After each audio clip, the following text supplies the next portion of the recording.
Ladies and gentlemen, boys and girls, children of all ages, it's your boy, World of Wrestling, here today to discuss about AEW Dynamite March 26, 2025 review. Well, another Wednesday comes, another Dynamite ends, and the show, once again, sucks. This show sucked. There was nothing about this show that even remotely screamed entertaining to me. They had a couple of good matches on the show. None of them meant anything.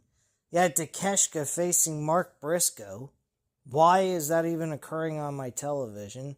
What's the point behind it? Do they move up in rankings for a title? What was the point of that match?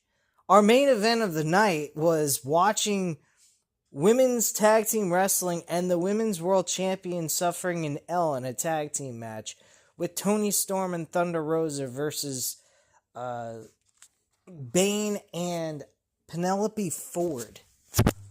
I really like to know why they would be having the women's champion suffering an L leading into a match that she's going into on April 6th to defend her title. Can someone please explain that to me? Oh, and what's next for Adam Copeland and what he has done in the AEW after he lost a match putting another human being through a fucking 2x4 with nails in them. And losing anyway. Well, now he's teaming up with FTR that was supposedly at first, we're supposed to be on the side of Adam Copeland, but we decided to create an illusion through Jay White as being the FTR in one person. I guess. I don't know. But yeah, FTR and Adam Copeland are now challenging for the Trios Tag Team titles against the Death Riders. Gee, I wonder how that's going to end up. I think FTR and Adam Copeland are going to lose that match as well, and then we're going to have the FTR disband from Adam Copeland and become heels. I think that's probably the direction we're going with. I hope so. I hope that's the direction we're going with. I mean, then again, Death Riders really is getting annoying. They are fucking annoying as hell. And they should get off my television. But, you know. It is what it is. Tony Khan once again providing us great television through AEW Dynamite at his finest. He's just cooking in the fucking kitchen, folks. He's really cooking it up. I mean, our counterpart Triple H with WWE is doing the exact same thing, only he's doing it at a higher level. And, not really. Oh my god. This was fucking disgusting, alright?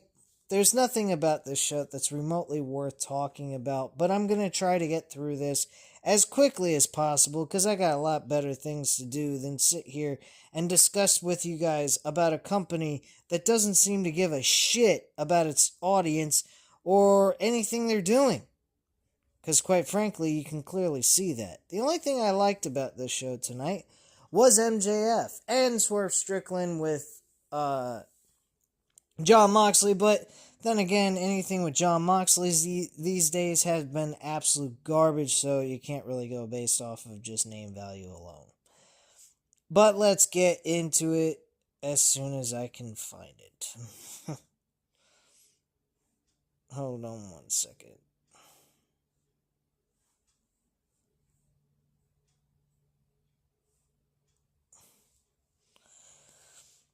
Alright.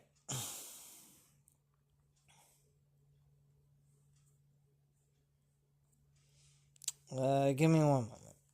Still trying to get this. But, yeah, I'm just not really impressed with this company as of late. I don't think anyone is. Or are. I mean, you gotta be on fucking drugs to actually think that this is good content or anything else. Because, to be quite frank with you, it's not. It is absolute horseshit, and there ain't nothing entertaining about this.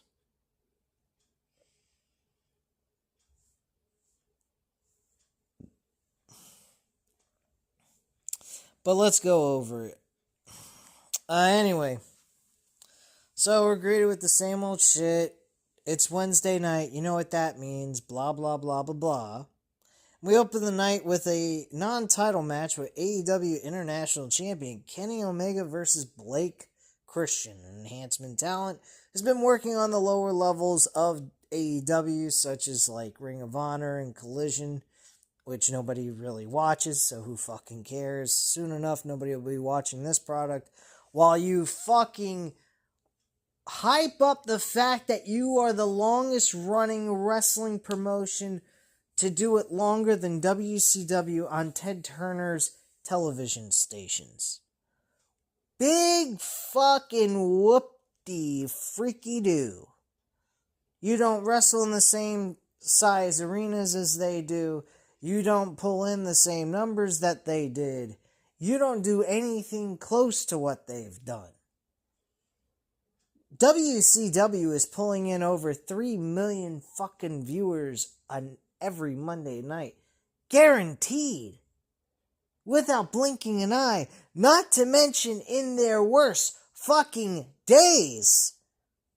Year 2000, WCW's ratings with Nitro was above 1 million to 2 million views a fucking week, even with them being as shitty as they were. Believe it or not. I mean, granted, they got destroyed by the fucking ratings that WWE was delivering. They were getting 4, 5s, and 6s almost every fucking week. And I'm talking about 4 to 6 million viewers a fucking week, which is outrageous. And WCW was pulling in numbers that WWE's pulling in at this point. So, yeah, I think WCW have AEW by the balls. AEW only has 500,000 plus people watching their show on a weekly basis. Me, I'm so fucking tired of paying for cable. I just went ahead and subscribed to HBO Max so I could watch this shit for a hell of a lot cheaper price, since I don't use the rest of YouTube TV for those other reasons, for like movies, TV shows, and all that jazz. I don't care to watch regular television. I'd rather stream it off platforms than waste my fucking time watching this shit live on regular television. So they're not even getting a rating from me. I don't know how they rate this shit, but it is pretty ridiculous. But honestly, I think they suck. And this match was a one-sided matchup that went a little too long for my liking. I think this match could have been a lot shorter, honestly. But hey, what are you going to do? Kenny Omega, of course, wins the match. Kenny gets a microphone after the match, addressing the crowd about giving them a show tonight, and quickly, before turning his attention to the two men that are facing him at Dynasty for the title, which obviously he's going to retain, Ricochet and Speedball Mike Bailey. This gets the latter out of Speedball's music hits and brings Bailey out to a nice reception to the crowd as he walks down the ramp with a microphone in hand. Oh boy, wonder how he can cut a promo. Crowd chants Speedball as the two address each other, with Blake congratulating Omega on the win and calling him an inspiration. He admires Omega as a wrestler, as a champion, and as a person. But Kenny starts to respond when the pair are cut off by Ricochet, who comes to us via the screen on what will soon be his wedding day. He runs down Bailey and Omega, promising that the next best day of his life will be when he takes the International Championship at Dynasty. Ha-ha! Yeah, right. You ain't winning shit. Mike Bailey's going to be taking the L. Kenny Omega's getting the W. Kenny tries to respond, but the video cuts out and forcing Omega to focus on Bailey as he promises to retain at Dynasty.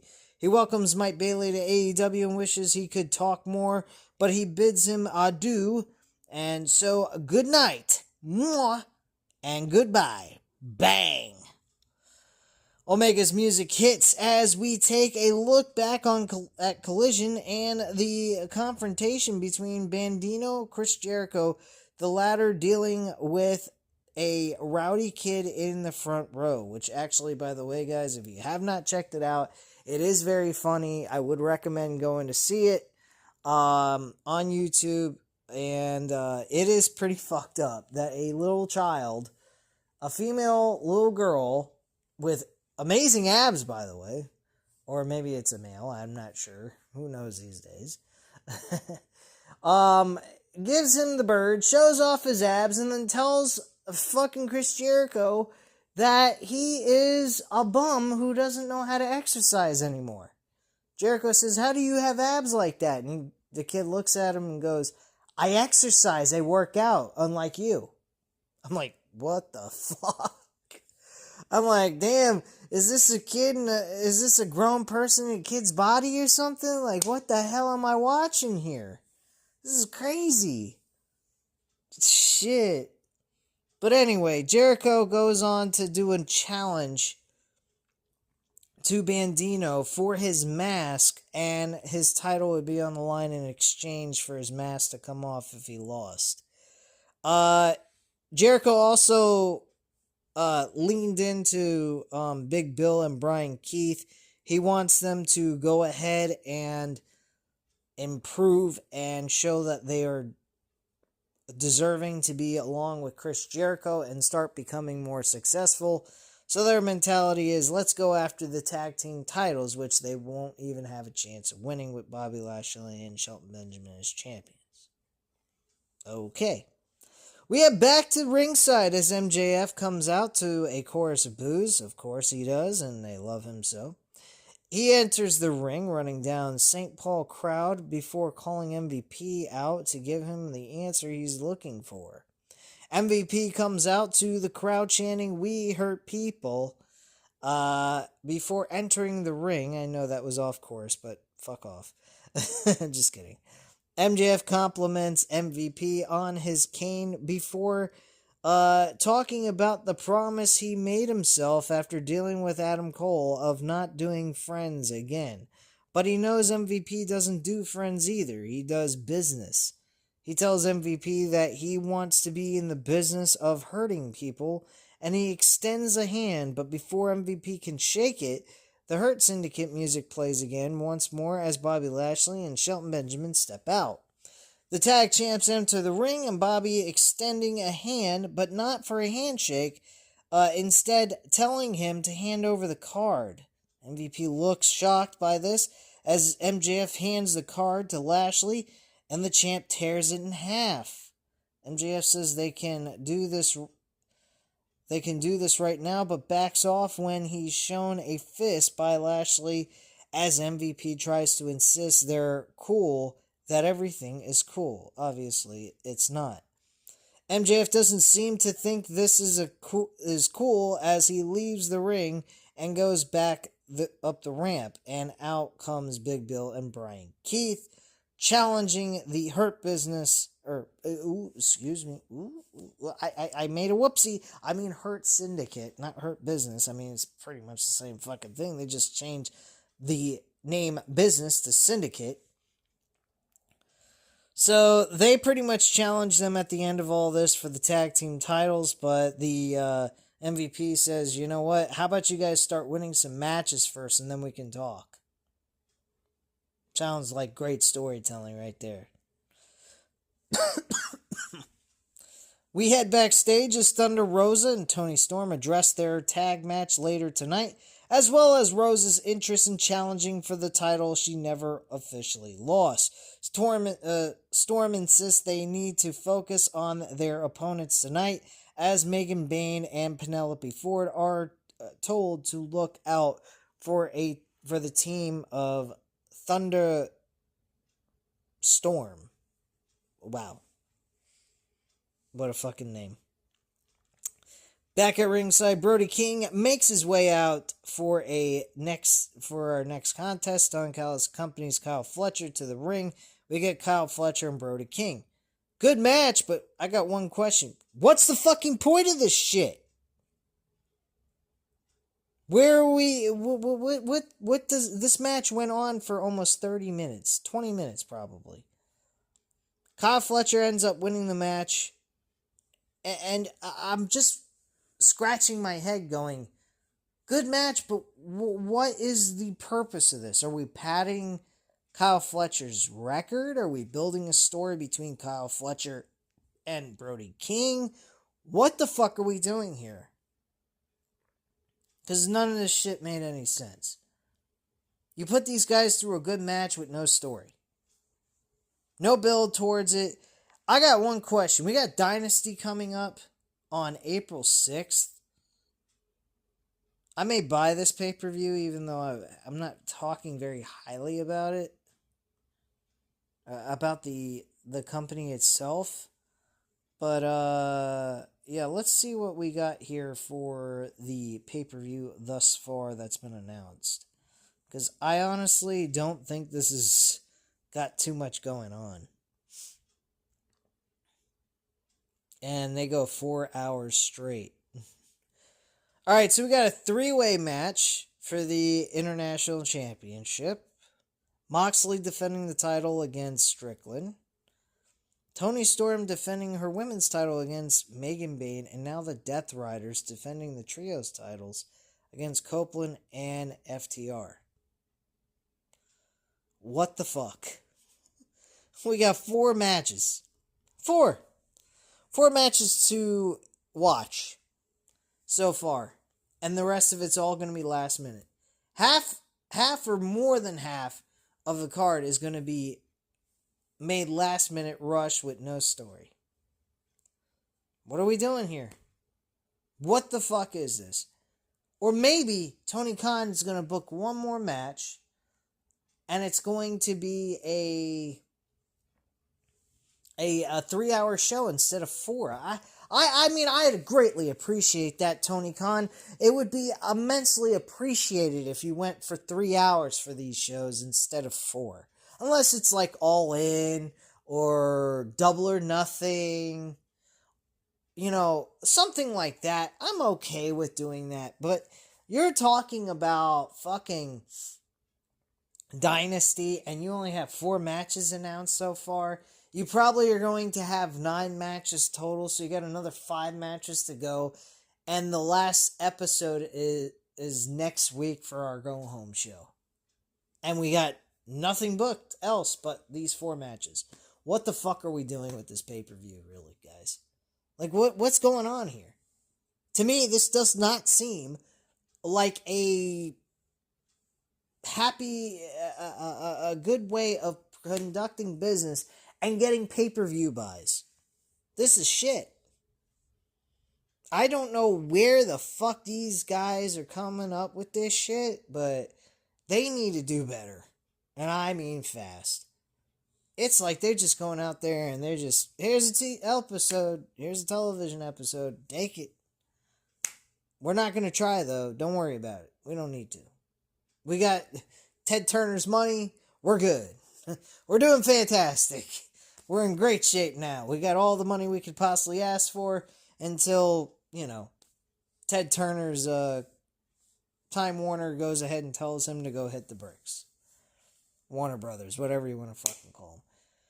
But, yeah, that's what we got going on here. What a load of bullshit. This pay-per-view, I may not even get it. Just after reading all that, I may not get this pay-per-view.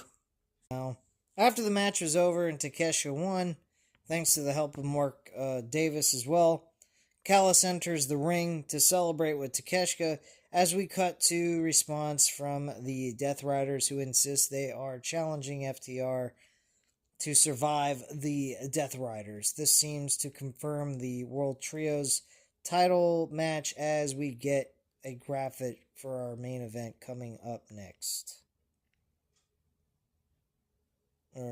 Not next. At least I don't think so.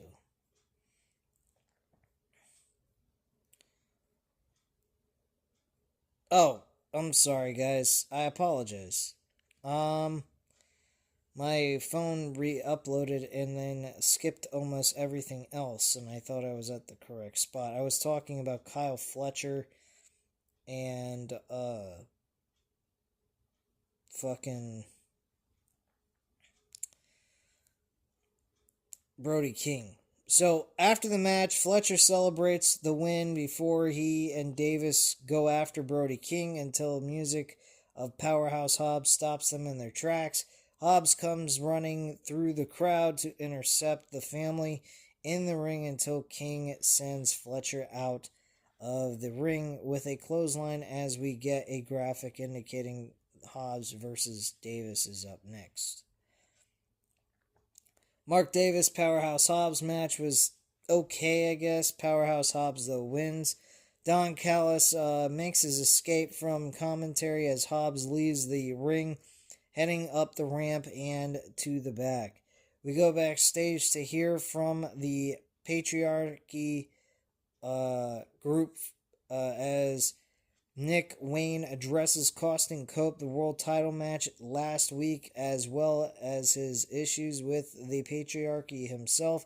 Wayne says he'll save his thoughts on Cage for when they meet face to face, but what happened last week was an example of properly executing a plan.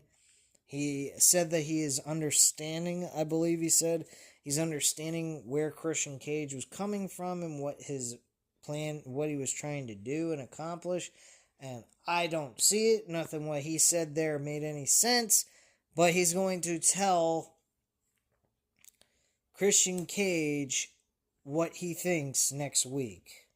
This might lead to the end of the Patriarchy. This may lead to, as I already mentioned, Adam Copeland being defeated with FTR turning their back on Adam Copeland, looking at him as a failure and not caring about him after all the help they've given him, that he can't win the big one anymore and that he's a waste of fucking time, and they just cut their losses with Adam Copeland and move on with their lives.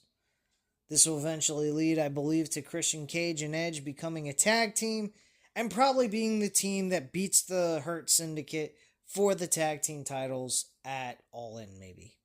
That's what I think might happen. I think we're going to start seeing all this come into play and unfold before our very eyes.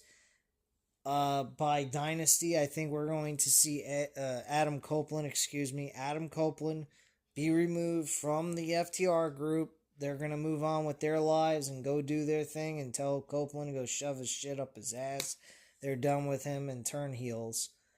Christian Cage is going to have his group turn on him, and they're going to walk away from Christian Cage. Christian Cage is going to be by himself at that point, and by, I'd say after Double or Nothing, we are going to see the Edge and Christian team together once again, and we're going to see them beat the Hurt Syndicate for the tag team titles at All In.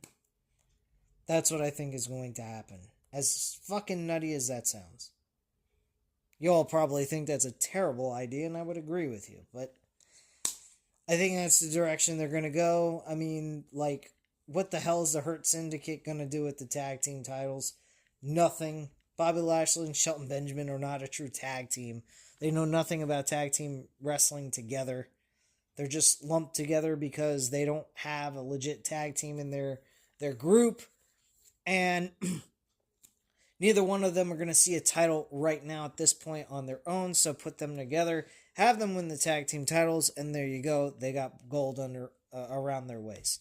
And that's pretty much why they're together and they're a tag team. Edge and Christian, on the other hand, are a better choice for this situation because of the fact they're big names. They've been tag team partners together, and they could really elevate the tag team division with these guys holding the tag team titles. Yes, they are both old. I would say that would be a stupid decision technically, but at the same time, it could be a positive because at the end of the day, they could lose to a young tag team like Top Flight and actually push these fucking tag teams a little bit more and actually build them up on Dynamite where people actually watch it, because that's where most of their viewership comes from, and actually build these guys on Dynamite and show them and show how good of quality tag team wrestling how good these tag team wrestlers are. But without showing them on Dynamite, nobody's watching Collision. Their Collision show is like 200,000 people. That's ridiculous. The Collision is a failure, I think, more importantly because it's on a Saturday, and Tony Khan does not put the same effort into Collision. But you're gonna probably tell me, if you were standing in front of me, well, Dynamite ain't exactly getting any kind of major effort put into it either, so I don't know what the fuck you're talking about. Yeah, you got a point there, but we did see a couple of things that was pushed. This was one of them with the patriarchy thing, and MGF was being pushed. We had Swerve Strickland and Swerve Strickland and Jon Moxley being pushed on this show, which was an important thing to do. I mean, it's for the World fucking Championship, so why wouldn't it be? So we see Swerve Strickland interrupted by Hangman Page, the two arguing after Page's remarks last week. From there, we go to the sit-down interview with Rated FTR as Dax vents his frustrations about his team losing sight of the tag team titles. Cope says that he wasn't trying to take them away from the tag team title scene, and a bit of an argument between them leads to Dax stating that he and Cash want a shot at the Hurt Syndicate, for only for Cope to say he'd like one more shot at teaming up to chase the Trios titles instead. This leads to Rated FTR issuing a challenge to the Death Riders for the Trios tag team titles, but can't seem to agree on the catchphrase to close the segment. Wow, who fucking cares? Back at ringside, Swerve Strickland and Prince Nana come out to a big pop from the crowd. Strickland says he's calling out Jon Moxley, not the Death Riders, just the AEW World Champion himself. Moxley's music hits as the champ comes through the crowd, entering the ring with a microphone in his hand as he stands across from his challenger for Dynasty. Swerve says he's allowed people to hold on to his title for too long before asking Mox what happened. He says the champ hides behind his Death Riders, even Marina Shafir, before saying that despite his claims that no one deserves to be the world champion, that Mox himself doesn't deserve it. He says that Mox keeps the title in a briefcase because he can't even see himself with the title on his shoulder. I find that absolutely fucking weird. Why would he not want to have the title on his shoulder? He has been the MVP of AEW in the past. Not lately, though. I can't really say that. He's been fucking terrible as the leader of AEW in this horrendous storyline with this meaningless and no path storyline that goes nowhere. Death Rider faction. I mean, this is just... I don't know what we're trying to do here. Is this for a mental patient to figure out? Like, this is for a mental case that could figure out this shit. I don't know. But I seriously can't understand it. It makes absolutely no sense. What are they trying to do? Destroy AEW? Make and break stars and make them into stars by putting them through hell? I don't understand what is the fucking point of this Death Rider faction. It is absolutely ridiculous, and it was a good concept when it first started, but now it's turned into an absolute shit fest with no path or direction for this fucking leading faction in AEW to go anywhere, to make sense and even be worthy enough to be the top priority of this fucking company's storylines. Not that they have really any storylines to begin with, because it's just one shit show after another with nothing going on in it. I mean, WWE's starting to look a little like that, going to WrestleMania of all places, believe it or not. So, folks, if you think I'm sucking the dick of WWE, I'm not. And I sure as hell ain't kissing AEW's ass so I can get praise for being, saying, oh, AEW's okay in my book because they're the alternative. They're not WWE. Well, fuck that noise. I want both of these companies to do well. I want both of them to be entertaining so that I can invest my time, invest my money, and help them, support them, and give me a reason to want to support them in what they do. Because I love professional wrestling, but I'm not going to shovel my money into a product and support them when I can afford it to give me shit to watch. It's just pointless. I could find better ways to spend $49.99, and what this card has for Dynasty ain't it. It is not worth $49.99. You're going to give me 5 other matches that are randomly just thrown together for this fucking pay-per-view, because I'm very certain we're going to get at least 9 matches for the main card itself, and half of them are not going to even mean a crock of shit.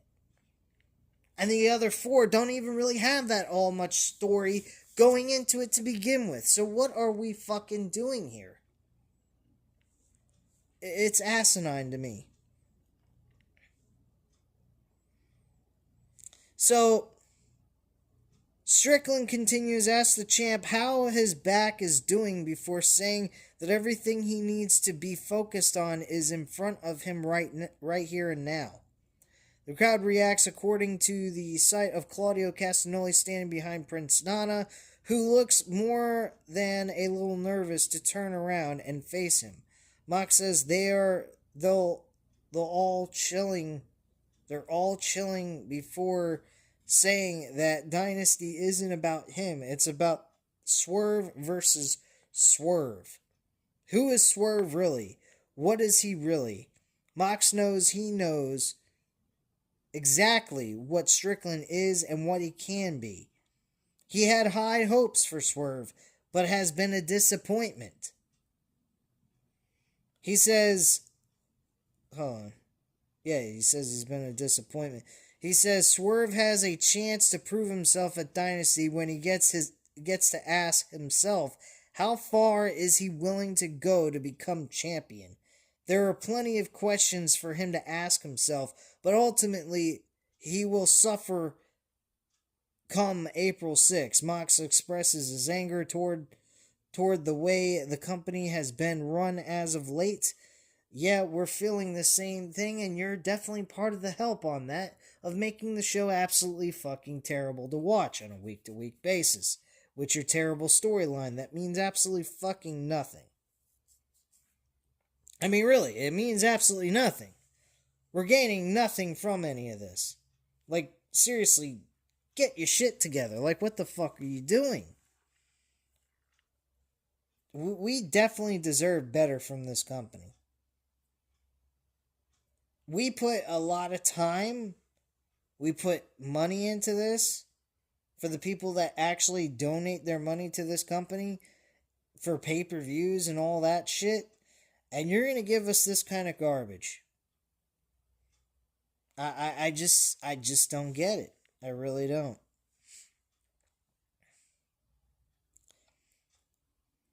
It continues on saying guys like Swerve give him hope, but he's not going to just give Strickland a handout. He asks Swerve once again, how far is he willing to go, since he calls himself the most dangerous man in AEW. Then we see Marina Shafir stepping onto the apron, only to be confronted by Willow Nightingale as Swerve asserts that he is the most dangerous man in this company.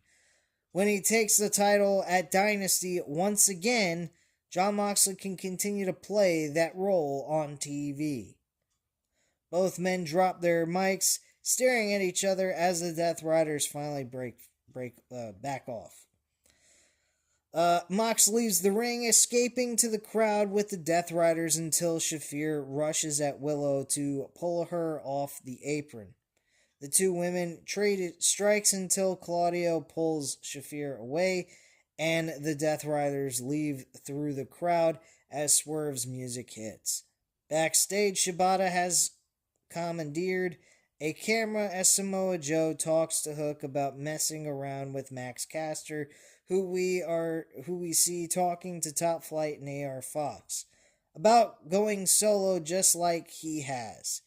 The Ops eventually catch the best wrestler alive, which I don't know why he has even that fucking catchphrase. By surprise, as Joe chokes him out before they walk off. And they also said hi to AR Fox in the Top Flight. Just to be funny at the end of the segment. Backstage, we hear from Jay White. He declares himself for the Owen Hart Memorial Tournament this year, promising to go all in Texas to get his shot for the AEW World Championship. He then issues an open challenge for Collision to see who will step up to the Switchblade. So apparently, we've all forgotten about Adam Copeland. With Jay White, his connection with him no longer matters. He ended that on on Revolution, and now we got him focused on himself, while FTR picks up the rest of the part that Jay White was playing with Adam Copeland at that time for the world title.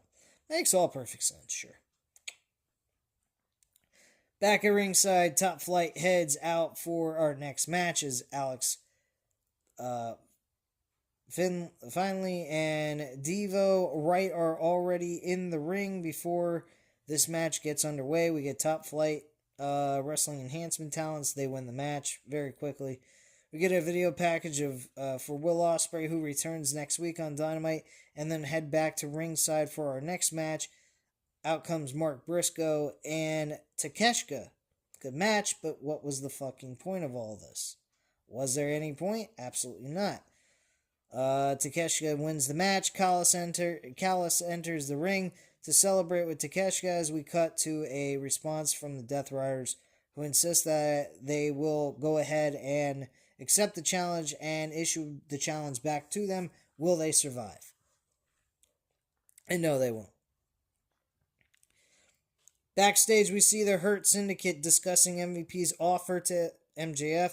Lashley says he doesn't like the guy as Benjamin points to Freeman's reputation, but the three eventually come to something of a conciseness on the situation as we cut away.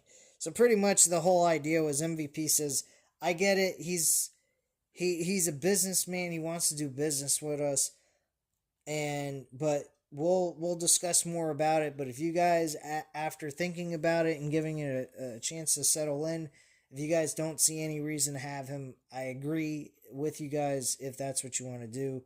The decision is not one decision, it's everyone's decision, and we go by majority decision here with this group. So if you guys don't want him here by next, give it some time to think it over. If you guys still feel the same, let me know, and we won't have him part of the group. That's pretty much what I got from that segment. And then the main event was a tag team match with Toni Storm and Thunder Rosa versus Megan Bayne and Penelope Ford, which you couldn't get me to fucking care about even if you paid me.